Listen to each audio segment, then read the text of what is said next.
الحمد للہ رب العالمین والصلاة والسلام علی اشرف الانبیاء والمرسلین نبینا محمد وعلی آلہ واصحابہ اجمعین وبعد۔ معزز بھائیوں، تمام تعریفیں اللہ رب العالمین کے لیے ہیں جو ہمارا خالق اور مالک ہے۔ میں گواہی دیتا ہوں کہ اللہ کے سوا کوئی حقیقی معبود نہیں، وہ اکیلا ہے، اس کا کوئی شریک نہیں، اور میں گواہی دیتا ہوں کہ محمد صلی اللہ علیہ وسلم اللہ کے بندے اور اس کے رسول ہیں۔ اللہ تعالیٰ ان پر، ان کے آل و اولاد پر اور تمام انبیاء کرام پر اپنی رحمتیں نازل فرمائے، آمین یا رب العالمین۔ دینی بھائیوں، اللہ تعالیٰ کی حکمت سے اس دنیا کے اندر خیر و شر، اسلام و کفر اور اطاعت و معاصی کا وجود ہے۔ اس سے نہ کوئی انکار کر سکتا ہے اور نہ اس سے ہماری زندگی خالی ہو سکتی ہے۔ حق و باطل کے درمیان کی جنگ ہماری پچھلی زندگی سے چلی آ رہی ہے۔ اللہ تعالیٰ چونکہ مومنوں کو حق بات اور اچھے کام کرنے کی ہدایت دی ہے، اس لیے ان کو حکم دیا ہے کہ گمراہ اور منحرف لوگوں کو بھلائی کا حکم دے اور برائی سے روکے۔ اور مسلمانوں کے لیے صرف یہ کافی نہیں ہے کہ وہ خود صحیح راہ پر چلے اور دیگر منکر و خلاف شرع کام کرنے والوں کو ان کے حال پر چھوڑ دے، بلکہ ان کے لیے ضروری ہے کہ امر بالمعروف اور نہی عن المنکر کے ذریعے منکر کو روکے، اسے دور کرے۔ دوستو، ہمارا معاشرہ منکرات سے بالکل خالی نہیں ہوگا، لیکن کسی معاشرے میں منکرات کی کمی ہوگی اور کسی میں زیادتی، جیسا کہ راستے کے منکرات اور بازاروں و گھروں کے منکرات۔ ہم میں سے ہر شخص پر واجب ہے کہ جب وہ کوئی منکر چیز کو دیکھے تو حسب استطاعت اسے روکنے کی کوشش کرے۔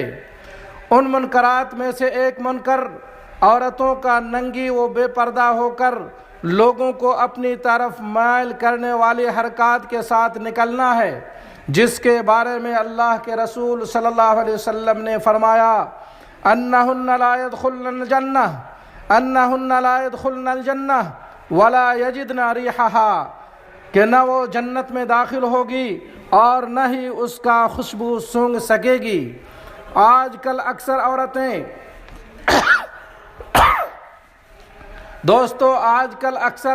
خوبصورت لباس پہن کر اور خوشبو لگا کر بن ٹھن کر مردوں کے ساتھ بسوں، گزرگاہوں، راستوں اور بھیڑ بھاڑ کی جگہ میں اکٹھا ہوتی ہیں۔ ان للہ و انا الیہ راجعون، گویا کہ وہ پوری زیب و زینت کے ساتھ نوجوانوں کو اپنے دام فریب میں پھانسنا چاہتی ہیں۔ اس طرح سے وہ شرم حیا کو تار تار کر رہی ہیں۔ بعض منکرات جو ہمارے معاشرے میں پایا جاتا ہے، اس میں سے ایک گانا بجانا ہے جو رب کو ناراض کرتا ہے، اور یہ لہو الحدیث و شیطانی کام ہے، جس کے بارے میں سورہ لقمان آیت نمبر 6 میں ارشاد باری تعالیٰ ہے وَمِنَ النَّاسِ مَن يَشْتَرِي لَهْوَ الْحَدِيثِ لِيُضِلَّ عَن سَبِيلِ اللَّهِ بِغَيْرِ عِلْمٍ وَيَتَّخِذَهَا هُزُوًا أُولَئِكَ لَهُمْ عَذَابٌ مُّهِينٌ، کہ بعض لوگ ایسے ہیں جو لغو باتوں کو خرید لیتے ہیں بے علمی کے ساتھ، تاکہ لوگوں کو اللہ کی راہ سے بہکائیں اور اسے ہنسی بنائیں۔ یہی وہ لوگ ہیں جن کے لیے رسوا کرنے والا عذاب ہے۔ جلیل القدر صحابی ابن مسعود رضی اللہ عنہ کہتے ہیں کہ لہو الحدیث سے مراد گانا بجانا ہے۔ نیز اللہ تعالیٰ نے سورہ اسراء آیت نمبر 64 میں فرمایا ان میں سے تو جسے بھی اپنی آواز سے بہکا سکے بہکا لے۔ اس آیت میں بھی صوتیکا سے مراد گانا بجانا اور مزامیر الشیطان ہے۔ اور ان منکرات میں سے یہ ہے کہ بعض دکاندار اذان کے بعد چھپ جاتے ہیں اور فرض نماز ادا نہیں کرتے، حتیٰ کہ بعض مسلم ملکوں میں اذان کے بعد بھی دکانیں کھلی رہتی ہیں، اور تکبیر کی آواز سننے کے باوجود بھی لوگ نماز کے لیے مسجد نہیں جاتے۔ گویا کہ ان کو یہ معلوم نہیں کہ اسلام اور شرک کے درمیان فرق نماز کو ترک کرنا ہے، اور گویا کہ وہ مجرمین کے بارے میں اللہ تعالیٰ کا یہ فرمان نہ پڑھا ہے اور نہ ہی سنا ہے۔ اللہ رب العالمین کا ارشاد ما سلککم فی سقر، قالوا لم نكن من المصلين ولم نكن نطعم المسكين۔ مجرمین سے جب ان کے ساتھی پوچھیں گے کہ کس جرم نے تم کو جہنم میں ڈالا ہے، وہ کہیں گے ہم نماز نہیں پڑھتے تھے اور مسکین کو کھانا نہیں کھلاتے تھے۔ اور سورہ توبہ آیت نمبر 5 میں اللہ تعالیٰ نے فرمایا اگر وہ توبہ کر لے اور نماز کو قائم کرے، زکوٰۃ دے تو ان کا راستہ چھوڑ دو، بے شک اللہ تعالیٰ غفور الرحیم ہے۔ گویا کہ ان کو اس کا علم نہیں کہ جو نماز کو ترک کر دیتا ہے وہ اپنے اور رب کے درمیان کے صلہ کو، رشتہ کو کاٹ دیتا ہے۔ گویا کہ ان کو اس کا علم نہیں کہ کل قیامت کے دن سب سے پہلے نماز کے بارے میں سوال ہوگا اور اسے چھوڑنا اور اس میں سستی کرنا جہنم جانے کا سبب بنے گا، جیسا کہ اللہ تعالیٰ نے سورہ مریم آیت نمبر 59 میں فرمایا پھر ان کے بعد ایسے ناخلف پیدا ہوئے کہ انہوں نے نماز کو ضائع کر دی اور نفسانی خواہشوں کے پیچھے پڑ گئے، سو ان قریب وہ جہنم میں ڈالا جائے گا، بجز ان کے جو توبہ کرنے اور ایمان لائیں اور عمل کریں۔ ایسے لوگ جنت میں جائیں گے اور ان کی ذرا سی بھی حق تلفی نہ کی جائے گی۔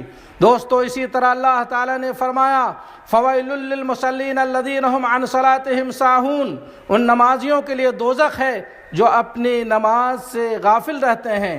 بھائیو، بڑی ہی تعجب کی بات ہے کہ ہم بعض ایسے لوگوں کو دیکھتے ہیں جو کھلم کھلا لوگوں کو برے کام کی طرف دعوت دیتے ہیں، نیکی کے کام سے روکتے ہیں، اللہ اور اس کے رسول کے حکم کی خلاف ورزی کرتے ہوئے لوگوں کو گانے بجانے اور مرد عورت کو اختلاط کی دعوت دیتے ہیں، نیز عورتوں کو حیا و پردے سے آزاد کرنا چاہتے ہیں، جو منافقین کی علامت ہے۔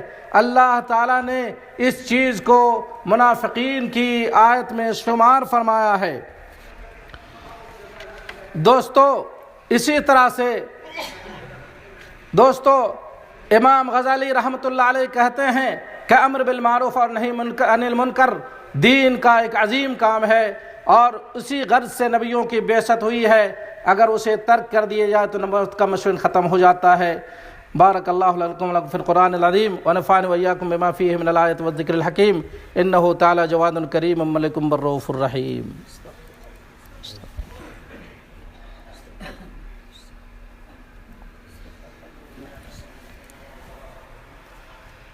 الحمد للہ وحدہ والصلاة والسلام علی من لا نبی بعدہ وعلی آلہ واصحابہ اجمعین۔ دینی بھائیو، اللہ تعالیٰ نے ہر اس شخص پر امر بالمعروف اور نہی عن المنکر کے فریضے کو واجب کیا ہے جس کو چھوٹی یا بڑی ولایت کی ذمہ داری دی ہے یا ولی امر بنایا ہے، جیسا کہ سورہ حج آیت نمبر 41 میں ارشاد باری تعالیٰ ہے یہ وہ لوگ ہیں کہ اگر ہم زمین میں ان کے پاؤں جما دیں تو یہ پوری پابندی سے نماز قائم کریں اور زکوٰۃ دیں اور اچھے کاموں کا حکم کریں اور برے کاموں سے منع کریں، تمام کاموں کا انجام اللہ کے اختیار میں ہے۔ لیکن اس زمانے میں اللہ تعالیٰ نے جن کو ولایت کی ذمہ داری دی ہے ان میں سے بعض اس کا بالکل برعکس کام کر رہے ہیں، چنانچہ منکر کا حکم دے رہے ہیں، اس کی مدد کر رہے ہیں اور نیکی سے روکتے ہیں، ان کے خلاف جنگ کرتے ہیں۔